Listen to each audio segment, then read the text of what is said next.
Plus d'augmentation de salaire, moins de suppression de postes, des thèmes très rassembleurs pour la journée de grève des fonctionnaires. Un succès pour les syndicats qui ont compté près de 700 000 manifestants dans toute la France. En province, la palme de la mobilisation revient à Marseille, suivi de Bordeaux, Rennes et Lyon.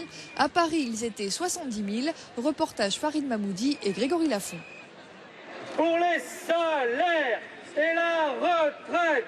Retraite et salaire, le ton est donné, la mobilisation du jour devait au début concerner les seuls fonctionnaires. Mais en période de conflit dur dans les transports sur les régimes spéciaux, difficile de séparer les revendications. En tête de cortège, tous les leaders syndicaux et le représentant étudiant Bruno Julliard.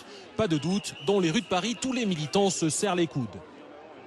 Il y a la conjonction de ces inquiétudes, de ces mécontentements et de ces revendications qui, pour l'instant, ne sont pas prises à la hauteur des messages qui sont livrés. Oh, monsieur Sarkozy, les infirmières sont en colère. Infirmières, agents des impôts, salariés de la Poste, policiers ou enseignants, ils ont pris pour cible principale Nicolas Sarkozy qui s'était fait le candidat du pouvoir d'achat. Les syndicats demandent des augmentations de salaire, ils n'en ont pas obtenu pour 2007. Le gouvernement n'a pas souhaité engager de négociations.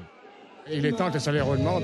On nous a promis de travailler plus, pour gagner plus, et ce n'est pas le cas.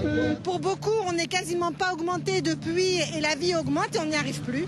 Dans le défilé cet après-midi, essentiellement des fonctionnaires donc. Quelques étudiants et les cheminots en grève depuis 7 jours. Certains syndicats craignaient que leur présence ne brouille le message du jour. Mais si le conflit dans les transports a brouillé quelque chose, c'est plutôt l'unité syndicale.